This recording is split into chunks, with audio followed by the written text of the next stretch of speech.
$10 or $20 every month to support it. This is the money to become a KABF member. Go on our website, KABF.org, and sign up today.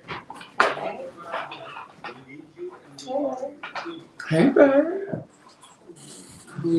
Oh.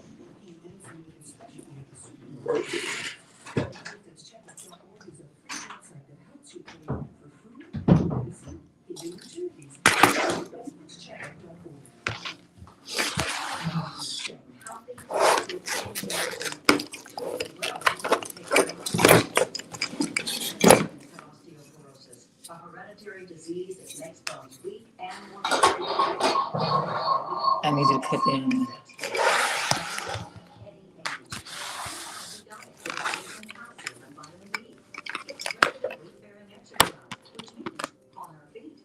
Get bone health tips at pathtogoodbonehealth.org.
And I hope everybody's having a great morning so far. Hey, you heard the music. You know what time it is. Time for the workplace here on KABF 88.3 FM.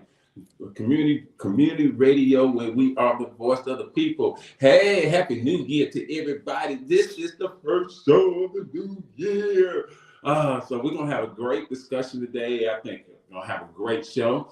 As always, my beautiful, vivacious, strong, fierce co-host is in the studio this morning for the new year. The Reverend Dr. Denise Daniel. Grand rising, humans. Grand rising. You got me the announcements. I don't have any. Okay, so I got a couple announcements that I'm going to get to this morning. The first announcement is an upcoming book signing event is being organized to highlight and feature the work of authors and storytellers. The event aims to offer authors a platform to share their published works, gain exposure, meet new readers, grow their brand, and connect with the community. Information about participation is available by contacting Jody Love at area code 501-940-0143 or 501-295-6936. Email inquiries may be sent to wedream22@yahoo.com. That's WEDREAM22@yahoo.com. This event's focus on recognizing uplifting voices and stories within the community. Space for participating authors is limited. And the only other announcement we have this morning is Soulful Beginnings fundraiser on January 3rd. Doors open at 7:30 p.m. This is presented by the Urban League of Arkansas, a benefit concert fundraiser featuring two of Arkansas' hottest rising talents, G. Page and Micaiah. They will be bringing their soulful sound, powerful vocals, and hometown pride to the stage. Tickets are $35. Uh, those are VIP tickets are $35. Phone or text 501-553-4823. That's 501-553-4823. For more information, visit us at www.ulark.org.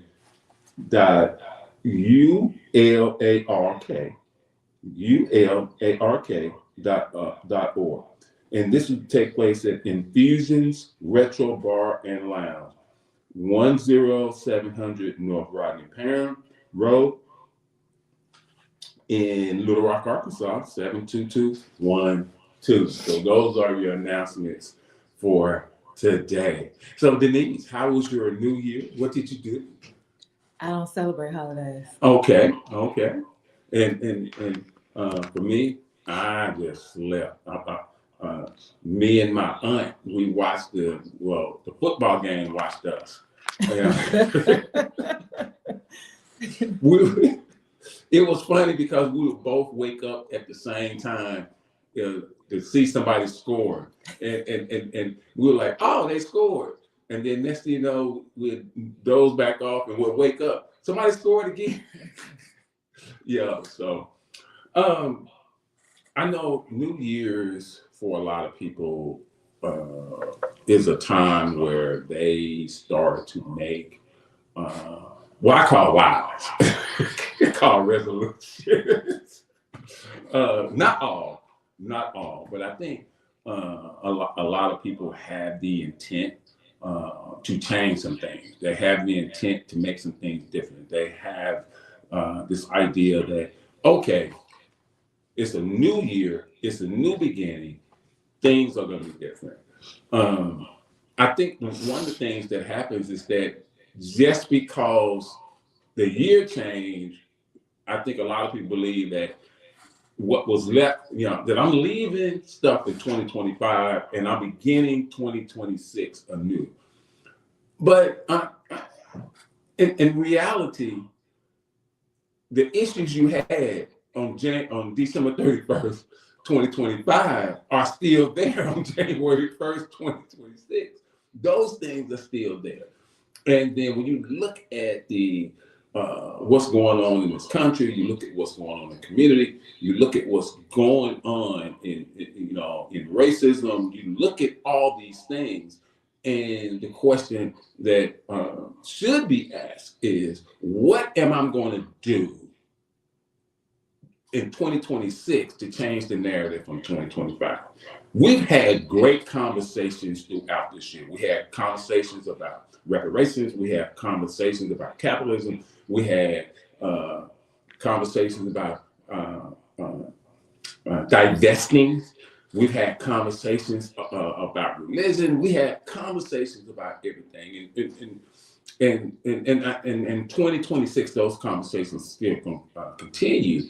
But I also believe that at some point, there has to be a mindset change. There has to be, if you want to do things differently in this next 12 months, if you want to see things differently in this next 12 months, then you have to make up your mind of what you're going to do to make it different. You can say it all day. You can make all the resolutions you want to. You can sit up and say, hey, I'm going to, this is going to be different. This is going to be different.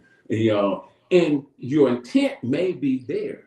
But what is going to be the action, with that intent? What type of action are you going to put forth? What is it that you're going to do? What is it that you're going to stop doing? What is it that you are willing to say to make this coming year different? we used to have a saying on the street, and it may be, you may have heard it, say, same thing, no change. Or some people may say, uh, different day, same old shit. So you have to look and try to figure out what am I going to do? And so that's the question I posed to you this morning. That's the question I'm asking this morning. In this new 12-month season, this new 12-month period, are you gonna be about it, or are you just gonna talk about it? Are you gonna do something about it, or are you gonna talk about it? Are you gonna take action, or are you just gonna bump your gums? Are you gonna what are you gonna do?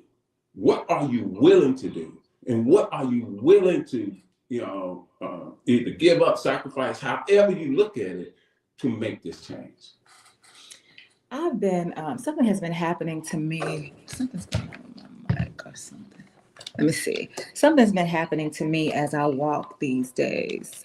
Can you turn me up a little bit? I can't figure out what's going on with my mic. Something's been happening to me when I walk. Let me put it in this. Something's been happening. I keep saying the same. Something's been happening to me when I walk. So I generally do not walk with my head down. I generally do not do that.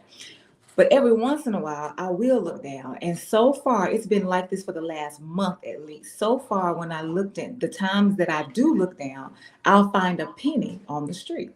And I'll pick up the penny, I'll put it in my shoe, and I'll keep walking. I'm like, hey, okay. I don't care what the world says about pennies. I still want my pennies. And then the other day, I happened to look down. And when I happened to look down, it was a quarter. I was like, oh, wait a minute. It's a quarter. So we do, okay. And the way I've been thinking about that as it relates to your question is that what I'm hoping, because I'm stumbling up on these pennies. I stumbled up on that quarter. I wasn't looking for it. I wasn't searching for it. I didn't have an agenda. I just happened up on it. And so what I'm hoping for this year for me is that I will stumble upon whatever key it is that will help unlock people's mindsets so that they can begin to think differently. What is it that would push a person to say, wait a minute, let's think about the holidays. Really, the holidays for Denise. The holidays are just another way of controlling us. So you mean to tell me that I can go from January to December, from February to December, and don't think about changing my life. But then on January 1st, I'm like, all of a sudden now I feel like, oh, I need to do something. So somebody has to tell you, some system has to prompt you, some system has to force you into saying, oh, it's that time of the year. Oh, it's Mother's Day. Let me do something for my mama. And so if we could begin to think about just how intricate this system is in the way that it controls every aspect of our lives, what is it that I can find, that I can stumble upon to help people see that more clearly? That's what I'm looking for this year. Yeah, and like I said, thinking back over all the different conversations, all the different comments we've had with people called in, with people on social media, people we've had in studio, and you start to look back and you start to wonder, like you said, what can I stumble upon? I don't think people truly understand the totality of the word oppressor, being oppressed. I think there are so many people who have lived oppressed so long. And when I say oppressed, I'm just not talking about, just community, just financially, just racially. I'm also talking about individually. There is an oppression that we have individually that even when we are told to that there's a way out, we still hold on to it. It becomes so much a part of our DNA that it's almost like you can't separate from it. And because of that, it's difficult for a lot of people to open their eyes and realize they're being oppressed. You know, I think, Denise, we've had this conversation about church and how oppressive the church can be. You know, but we will look at it, a lot of people will look at it, well, even though it's even though it's oppressing, I need it. I have to have it. It's a part of me. I've been indoctrinated to do this. And even when I hear the truth about it, which can actually help you to redefine and reimagine uh, your role in your spirituality, it's still so difficult to get away from it. And because of that, you feel like you're not being oppressed. You feel like it's okay. But in reality, it is being oppressive to you. And it causes you not to, it's just listen to you talk about how you walk and you look down because I'm the same way, and you've been with me on different events and different things. I'm gonna always be looking for some change on the ground.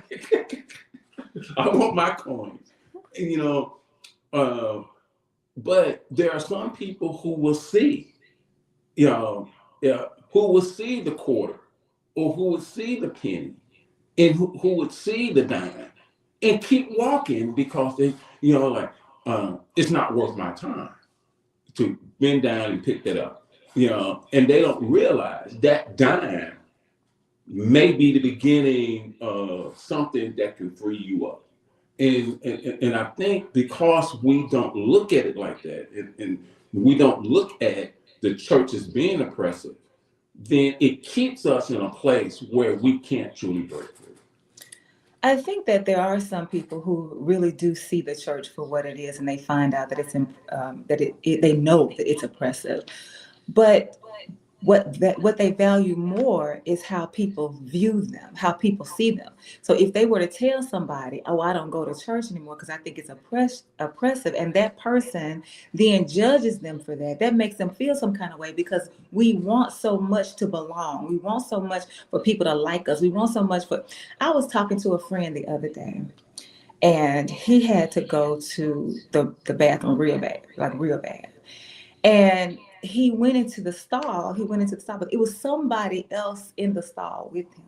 And so when he got into the stall to handle his business, he held it for a while because he didn't want the person outside to hear him in the bathroom. And what I thought about when we finished the conversation, I was like, so first of all, you're in the bathroom, right? So this is where you're supposed to have these experiences in the bath. Like that's what the bathroom is for. This person that's outside your stall doesn't even know you. It wouldn't, if you walked up to that person, right, they wouldn't even have a clue who you are. And yet he was concerned about the impact what he had to do was going to have on a person that's not even in relationship with him. That's the kind of stuff that we have to think about. Why do we care what somebody else says about the life we have to live? Are we living it for them or are we living it for ourselves? And so a lot of us are doing these routines, not just church, we're in this hub, these habits, these routines, because we're worried about what other people say about our lives more so than we worry about our own peace. Yeah, and that's so true. And that goes back to something else, going back to what I was saying about the oppression, because there are some things, and I was, explaining this the other day to some people, and I was saying if we don't realize, most of us, majority of us, a foundation of oppression is we're indoctrinated into a foundation of oppression. And that comes from my family. For 18 years or 17 years, however long you are in your parents' home, most of it is you are being oppressed.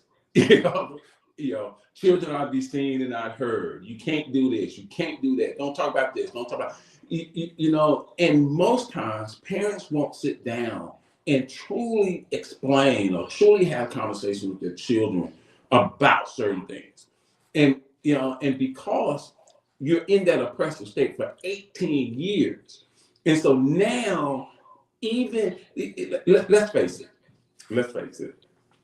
I'm 64. I just turned 64. Woo, woo. So even now, there are things that I was taught, or I'm not using the word taught anymore. I'm using the word indoctrinated. And sometimes I use the word brainwash. There's still some things from those 18 years, or even longer, like I said, depends on how long you've been in that household, that are still with me. And I know it's oppressive because I end up oppressing other people with it. And it's so difficult going back to what you was talking about with the bathroom, this person, because you talk, you don't want people to smell that. You don't want to, In the bathroom? Yeah. You don't want people to smell that. You don't want to be, that's not, what's the word I'm looking for? That's not dignified or different things like that. And so you hope, I have let me tell you something. This what I'm talking about. When I'm talking about this, I had a friend that I went to their house, going back, and it's just amazing when you said that story, made me think about this story. I had a friend that I went to their house and I had to use the bathroom. I shut the door and used the bathroom. And my friend said, "Why you shut the door? You didn't have to shut the door." And I said, "Well, I don't want you to, but that's what I was taught. You have to shut the door, or you have to do, or, if you, what they call it, I call it farting." Because, The fart fan? no, What is it? when you fart, it's Flatulence. flatulence. So that's a suburban word, flatulence. That's what they say upscale. In the hood, we farted. Oh my goodness. Oh my goodness. That's the word of the street. But you do that, even though you're out. You could be outside in the open, and you do it, and people are looking. Oh my God, that's so disgusting. Oh, so I'm gonna bust my gut. I'm gonna cause my digestive tract to create problems and pressure, just so I'm not disgusting you. But see, those are the things that we're taught that it's so hard to break away from, because now you feel like, if I break away from it, I'm not normal. There's something wrong with me, because that's what society will do. Oh, you're disgusting, you're nasty, you're this. And that's one of the things that going forward, we need to look at. It's not, you have to be able to value yourself for you and not place your value in the hands of somebody else. So I want to make sure you know that Hotep is on the line. Hotep! Wishing us life, prosperity, and health. Always good to see you, Hotep. Glad you're here. I think for me, what we're talking about right now has to do with from a lot of things. So first of all, when you said that the oppression starts like in our family of origin, well, I feel like oppression goes much further back than that for Black folks in particular. When we think about the system of enslavement, there was so much that we could do, we couldn't do, we had to do, and so once we were, even though we were liberated at some point from the system of chattel slavery, we're still in bondage in our minds because we're carrying some of those same practices over into our homes. So people that whip their children with extension cords and things like that, that's just reminiscent of us being whipped with us being beaten with whips, and all of those kinds of, and so we don't stop to think about those things. And we don't think about and I know there are a lot of parents, especially Black parents, who say, well, I've got to discipline you so that you won't get in trouble with the white man. So there's so much violence and so much trauma and so much lack of communication and lack of understanding of each other in the home, because we're so busy trying to make sure that you don't get caught up by the white person. And so we're not understanding the damage that we're doing in our own homes. And then we also don't understand our roles. Like so many parents, especially parents that are Christian, they believe that my role is to train you up in the way that you should go. They misunderstand the scripture. The scripture says, okay, the training means that you give them boundaries. You say, hey, you are in relationship with the God that I serve because you are my child. This is what I expect you to do. But so these are your guidelines. But within those guidelines, the child should have an opportunity to come to know themselves, not for you to tell them this is what you're going to be when you grow up, and this is what you're going to do, and this is what you better do. So we don't understand our roles. And then we attach shame to everything. In my own house, I don't have, I have the shower curtain, what people use as a liner. That's what I use as my shower curtain. I don't have the pretty decorative curtain or whatever. All I have. And so you can see through the liner. And so somebody came over to visit me one day and she said, girl, you ain't even got no shower curtain. And I said, why do I need a shower curtain? She was like, because you don't want nobody to see you. I said, well, first of all, if you're over my house and I take a shower, I must not be concerned about you seeing. I'm not, if I take a shower and you're in my house and I know I don't have a liner, then I'm not worried about you seeing me. Secondly, if I was worried about it, I wouldn't take a shower while you were there. Like, I don't even understand this question. So this is just another way that now we're going to spend some more money because we got to be cute in the bathroom. And so and then I said, but what if you did see me? That's what I asked her. I said, what if you did see me? What would that mean? What would that do? She was like, I don't want nobody to see me. Why? So we have shame around everything. Shame around smelling in the bathroom. Shame around being naked. Shame around not having the right hair. All of this shame. We've got to realize that all of this has been put up on us, forced up on us. Yes, we are oppressed, but we can change that. And again, what would it take for you to finally say, listen, I'm going to run this? Not the system, not the church, not my spouse, not anybody, but me. What would it take for us to get there? Yeah, and you know, I'm glad you said that, because one of the things that I want to do a better job of going forward. I'm not going to say in the new year. I'm talking about going forward. Period. Is trying to have more dialogue and more conversation. You know, one of the most difficult people to have a conversation with is the person sitting across from you.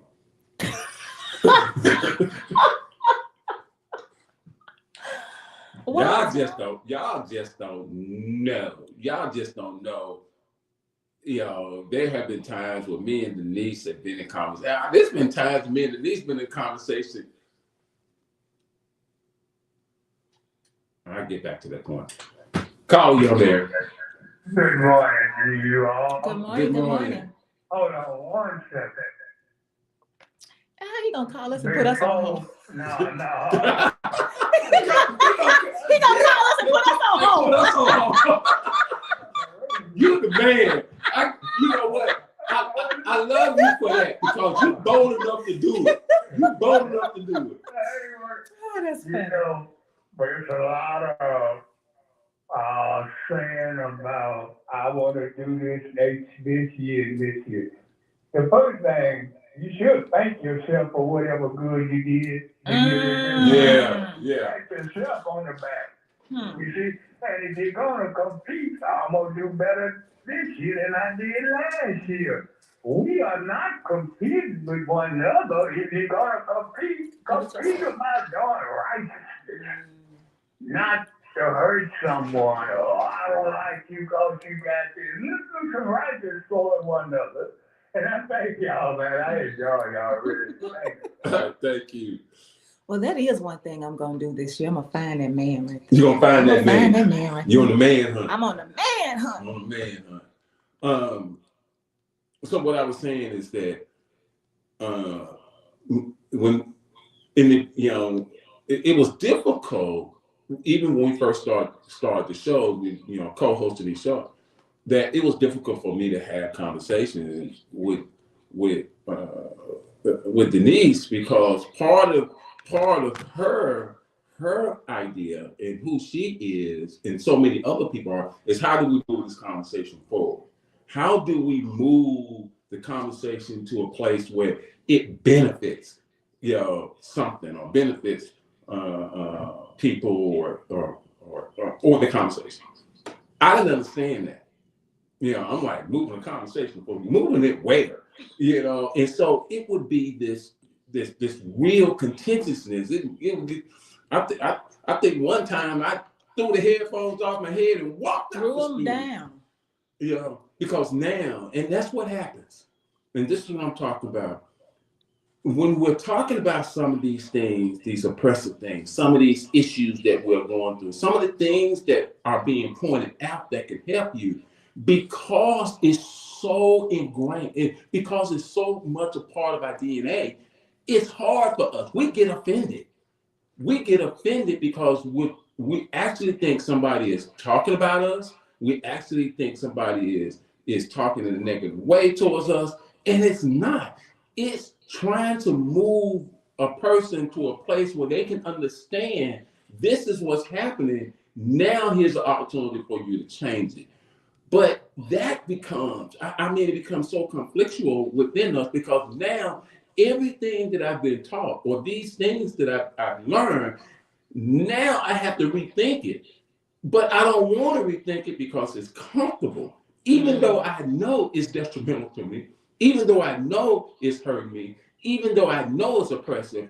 It's so difficult for me to get past it. And so one of the things I want to do this year is making sure that on my show, that whatever the conversation is about, it's about moving it or getting people to a place where they can stop and think and say, you know what, maybe I need to reimagine, maybe I need to rethink this. Because as long as somebody else, and I said this earlier, as long as somebody else is determining your value and controlling what you think, controlling how you look at yourself, controlling all those things, you will constantly stay in an oppressive state, because you can't get free from it. First, we want to make sure we know that Keith Harper's on the line. Keith.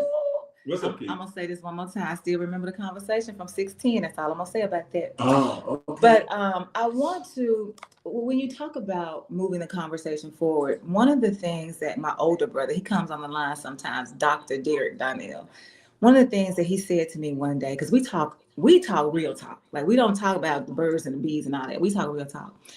And he said, what I learned about you in our conversations is that when you make me mad during the conversation, I've learned that that's the point. Whatever that was in the conversation we were talking about, that's something that I need to revisit, because the only reason you made me mad was because you touched something that I didn't want you to touch. And so now he's the anger that he feels, or in that moment, is a signal for him.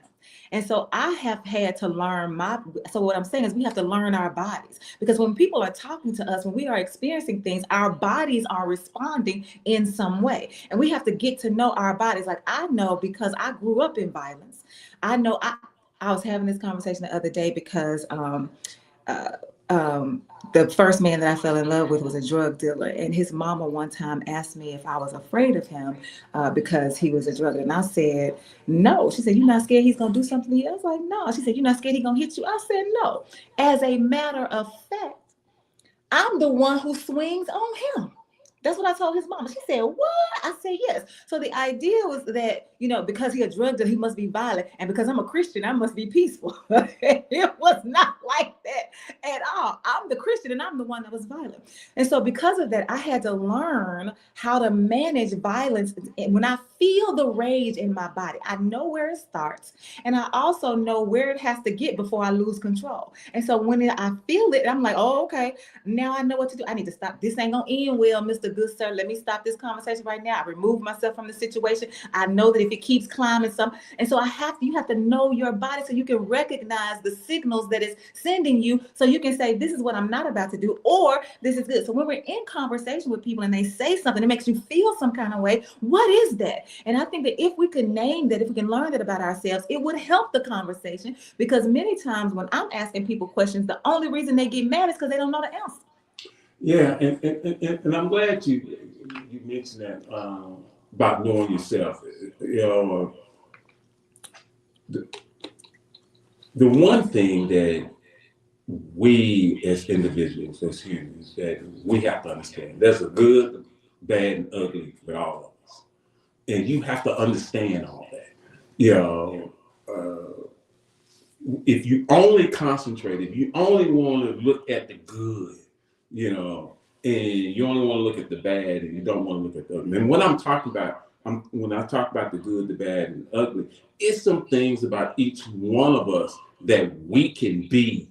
You know, I always tell people there's Toney and there's Anthony.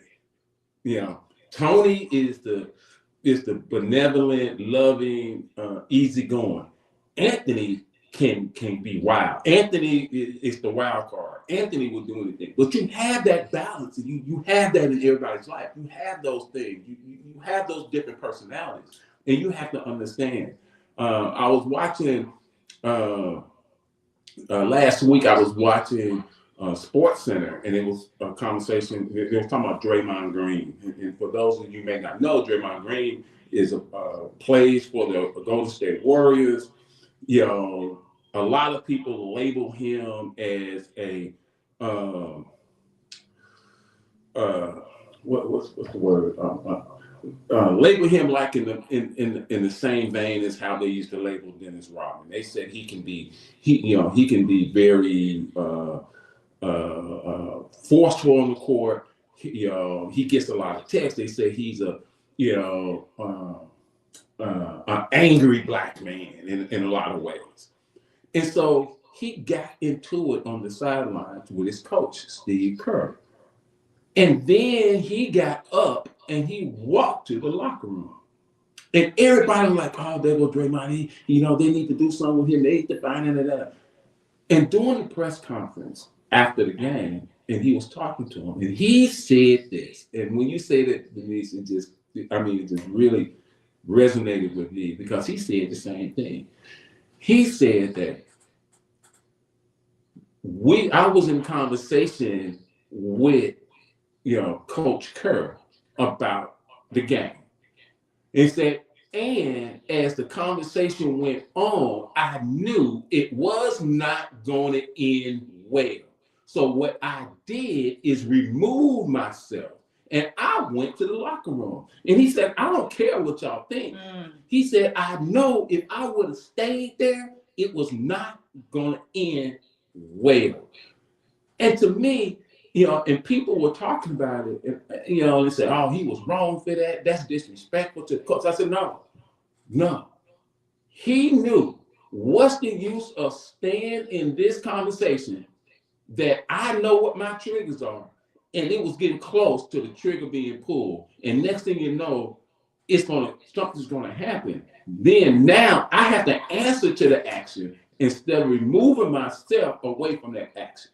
What's interesting about that, though, is the people that are talking about him now because he walked away are the same people that would be talking about him if he had swung on his coach. Right. So either way, somebody's going to be talking about you and giving their opinion about your life. And right now in this world, that's part of the problem, especially with social media. We're so busy performing for other folks, not realizing that you can't satisfy them. No matter what you do, they're going to find something to say about your life. So as long as their voices are louder than your own, you're going to have a problem.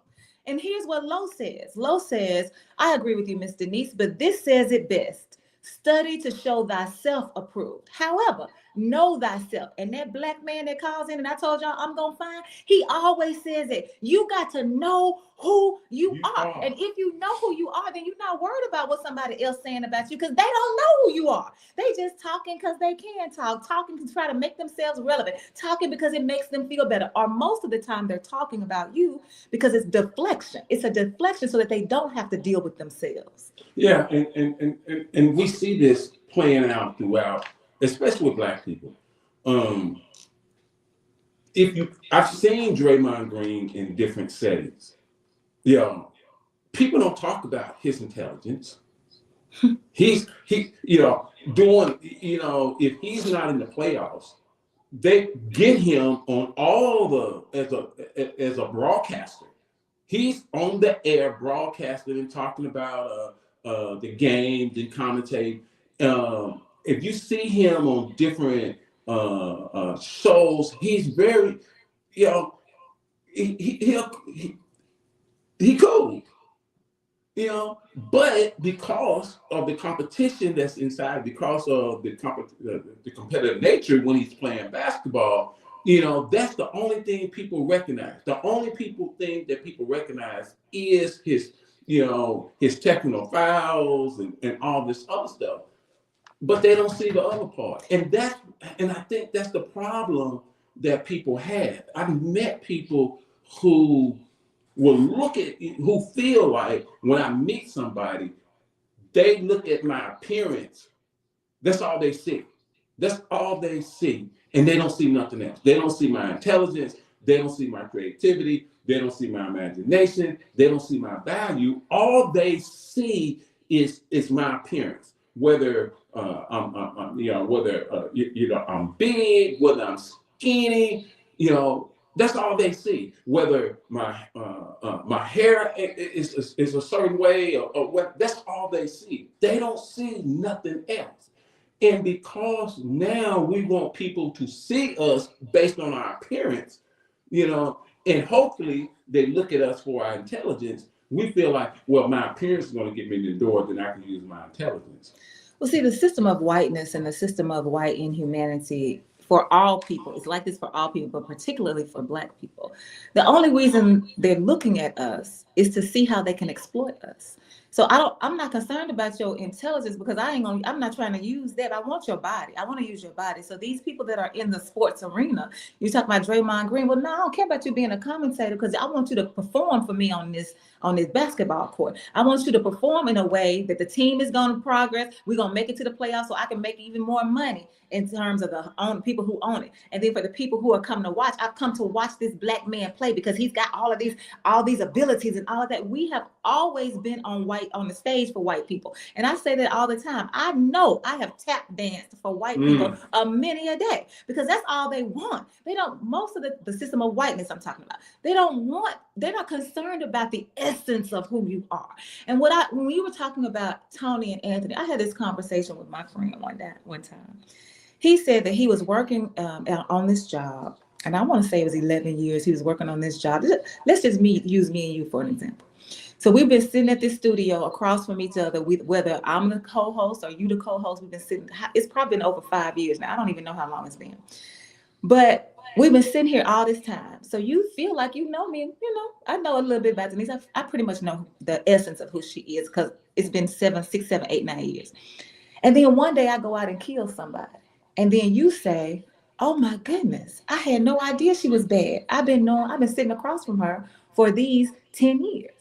Well, honestly, I'm the same person that did not kill. I'm the same person I was before I killed somebody as I was when I killed. I didn't become bad when I killed that person. I'm the same.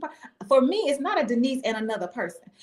I'm the same person. I have the ability within this one body to show all manner of behavior, to have all manner of responses. I am capable of killing somebody. This same Denise that people call sweet, the same Denise that people call unapologetic, the same Denise that people say is a healer, the same Denise that people say will cut your throat. All of that is within us because that's what it means to be human. We are complex. And when somebody operates outside of what we want, how we want to see them, then we say it's something wrong with them, it's something wrong, different about them, when really you just have not chosen to embrace the whole of who I am. That's really what has happened. Nor have you embraced the whole of who you are, because you think you can be good all the time, or either you were born bad. That's not true. We are just complex because we are human. Listen to what Lowe says. Lowe says the system of white inhumanity looks at Blacks from the centuries-old perspective that we are 3/5 human to be treated like an animal. Let me say that one more time. The system of white inhumanity looks at Blacks from the centuries-old perspective that we are 3/5 human to be treated like an animal. Yes, and that's one of the reasons why if you are Black, I promise you have probably had this experience. You have been up in front of somebody, you said some words, and there was some white people in the room, and when you got off of the stage or wherever you were, somebody said, oh my goodness, you're so articulate. Have you had that experience, honey? Yes. What you thought I was, Miss Ma'am? Oh, now here's the one. Oh, you speak well for your people.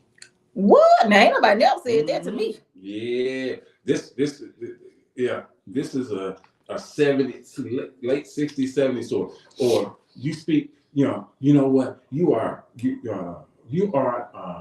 a tribute to your race. Oh my goodness. Yeah, that's now what has happened to me is like I always go into a room, I want to sit by myself. People assume that because you're sitting by yourself that you want somebody, that you want company, and that's not true in my case. I really want to be left alone, but that's not what works. Okay, so now they sit there, oh, I'll sit with you, like they're doing me a favor, right? But they don't talk to me. They sit with me, but they don't talk to me. We rock on in the conference, wherever we are, and after a while, I'm always gonna have a question. I don't think I've ever been anywhere where I didn't have a question. So I ask a question, and then when I ask the question, and usually the question changes, that shifts the atmosphere in the room. Now the people are like, oh, the same people at the table that were not talking to me before I had asked the question. Now I asked the question, you saw the effect that it had. Now you're like, oh, now what's your name? Oh, now what do you do? Now you weren't concerned about me before that because you didn't think I had anything to offer, right? And so what Hotep is saying is you have to know your value because the other people aren't even concerned about it. And not just white people, other people, especially in this rat race that we're in now. We're doing so much. We're grinding all day, every day. We're not even paying attention to ourselves, let alone paying attention to somebody else. So you got to know your value. You got to know your worth. You got to know yourself. You got to know all of those things in order to gain what this world has to offer you from the supernatural perspective, what you were created to earn, who you were created to be. You got to know yourself in order to get that, because you can't get that from anybody else. Yeah, it's so true. And we have, I think there are some people, a lot of people are looking, they don't want to take the onus of who they are. They don't want to take the onus of learning who they are. They want somebody to tell them who they are. Call you on there. Yes, quickly again. I was trying to explain.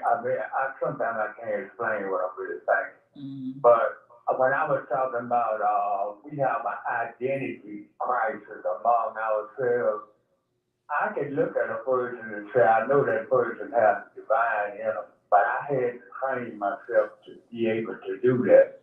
It wasn't, because I have ideas about people I see the first time, don't know nothing about them.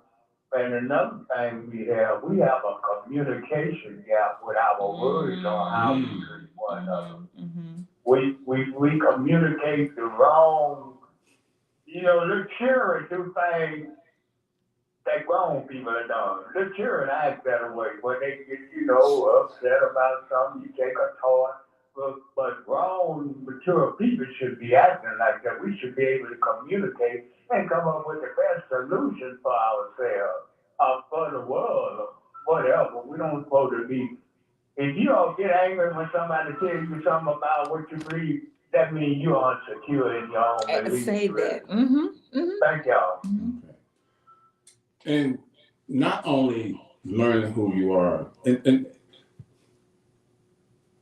I did not understand the importance of communication. Communication is very, very, very critical in our lives and community. Because where there's no real communication, there's chaos. I know. I know for a fact, because so much of my life was in chaos because I could not communicate adequately, and I could not understand what was being communicated to me. I could talk, but I wasn't really communicating. And now, if you look at what's one of the things that they're attacking more than anything is communication. That this world, the system is telling you everything. It's telling you everything.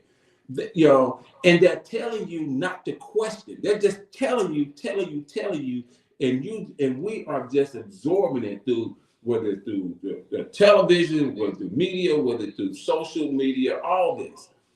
And communication now has come down to characters that you type.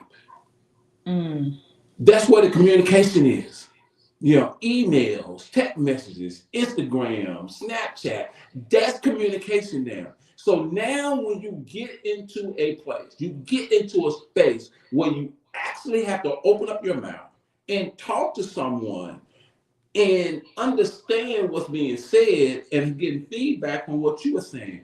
It's so difficult because what you have been communicated through all this other stuff may not have been the truth. It's also been one-sided. Listen to Lowe. Lowe says, my definition of a communication is this: listen to understand and respond without offending. My definition of communication, says Lowe, listen to understand and respond without offending. I just want to add to that. I don't feel like I don't agree with that last part where it says respond without offending, because I have no idea what offends another person, right? So if we're in conversation and I'm responding to you, it's not my intent to offend you. Now, if you get offended, that's not the intent. But where we fail in communication is that when we get offended, we get mad. Now we want to walk away. We drop the conversation instead of saying, wait a minute, what you just said offended me. I didn't really appreciate that. And the other person's like, oh my goodness. Then you give them an opportunity to explain or an opportunity to try again. And that's what communication is about. It's a push and pull. It's a tug for all of us to be heard, to feel heard, and take the time to do that. And that's what we don't do. We don't take the time. I think, and it goes back, you're so true. And it goes back to even with our shows here. So the one thing that Denise does is on Tuesday, it offends a lot of people because they don't hear this communicated phrase out. She says that the conversation we're going to have is about the human experience, but we're centering Blackness. We're talking about human. We're talking about the whole humanistic experience, but we're going to center Blackness, and the conversation will be Blackness. People will hear that, or things are being said, and the first thing they say, oh, she's anti-white, she's this, and even on my show and even in other conversations, they said, oh, he's talking about, I've gotten so many phone calls and emails. Oh, I've never heard people, you hate white people. I'm like, no, it's a conversation we're trying to figure out not only where I land at, but where you land at, but you get offended. Me and my friends, some of my partners, we always talking about relationships. And one of the things that always pop up is when the question is asked, man, do your girl ask you, do she look good in this outfit? And you tell the truth. No, you don't look good in that outfit. And they get mad and say, you hurt my feelings. How can I hurt your feelings when you ask me a question? Well, even if I don't look good, you need to tell me you look good. So now you want me to lie to you to make you feel good about yourself. And that's the thing. We end up in these conversations, especially when it comes to race, we end up lying to white inhumanity so they will feel good and not feel bad. Call you there. Yeah, speaking of that, this brother Solar Bean. Now, the way to have conversation with many people, especially on a community-minded station, it seems like I know our population is more than 2 or 3 people. Now, there was a time where we had really not enough time for all the people that wanted to call in. So I would say mostly by getting people to talk about themselves and constructive ideas and not banning anyone from the conversation on a community-minded station. Like I say, being homegrown from Little Rock, Arkansas, and I guess I was a little upset to have people from other states. I mean, y'all are We from Right other now, I would states. say Arkansans and patriotic to our plight of what needs to be going on here in Arkansas. But I would say, let's put it back the way it was when we had so many people calling in and getting ideas and really setting constructive goals. That's ideal now. And before I get too started, I want to say happy birthday to myself. I was born on January 1st of 1955, which makes me 71 today. Now, like I say, It's your birthday. Happy birthday. well, thank you, thank you, thank you. Like you say, the way to have a conversation with many people is to have a conversation with many people. And that's what we want to do on a community-minded station. Many people will include people of color, white people, and the races. Because, like I say, all problems can be solved with questions and answers. So let's open the door again on KABF Community Station with 100,000 watts. And you're getting out there because I am a distance from the Arkansas, from the Little Rock area, quite a big difference. But we can still hear, and I'm pretty sure that people all around the Arkansas area can hear, and we limit ourselves to just a few voices, we'll never get our problems solved. Again, peace and love to all. Let me get this message on here from Lo. Lo says, just because I am pro-Black does not mean that I am anti-white. Just because I am pro-Black does not mean I am anti-white. And that harkens back to the zero-sum game. People think that if I give you compliments, then it's going to take away from who I am. And that's not the case. You can be pro-Black without being anti-white. And let me just respond to Solar Beam. So first of all, we don't have any control over who calls in. We don't. Secondly, for me, I'm only talking about Denise and my show on Community Voices because that's the only one that I control. Once I realize who you are based on the comments that you have, if your comments are harmful, which I think many of your comments are, I'm not going to allow you to talk on the radio because I'm not going to allow you to harm any of the people who are listening because I'm not going to facilitate that. Now, other people can do whatever they want to do on the show, but if I know that what's about to come out of your mouth will intentionally hurt somebody, then I'm not going to do it. And I have the right to do that. And so people can call if they want to. Now, we already know that there are way more people listening than there are calling in because there are some people who don't want you to hear their voice. Some people who don't want you to know that they're listening. And so people have the right to do whatever they want to do. You call in, we answer the phone. But if I know you're getting ready to say something, go left, I'm not going to let you. Yeah, and my thing is, we don't ban anybody. No, I have. I don't. We remember that white man that used to call up here and I told him he couldn't call on my show no more? Yeah. I'm sure that's what Solar Beam talking about. I don't. I open up the lines for anybody because I believe that you want to have that dialogue, you want to have the communication. But the one thing that has happened, if you talk about the decrease in people calling in, if one person wants to call in 4 or 5 times, fine. One of the things that has happened is because of the explosion, because of the exponential increase in people, on Facebook, people on StreamYard, people on social media, a lot of people, it's easier for them just to type in a question. It's easier for them just to go online and do it. So you don't have as many people calling in. But it also depends on the topic.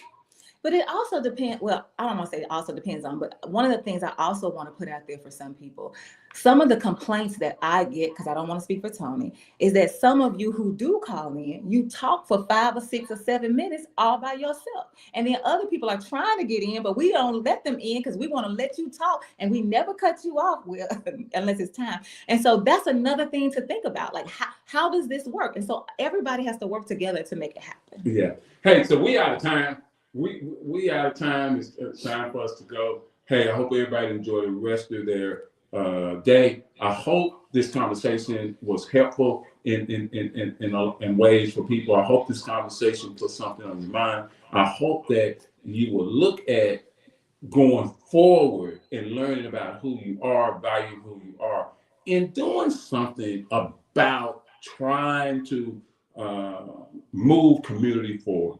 So enjoy the rest of the day. Any last things, Denise? It's time. All right. See you next week. Peace out.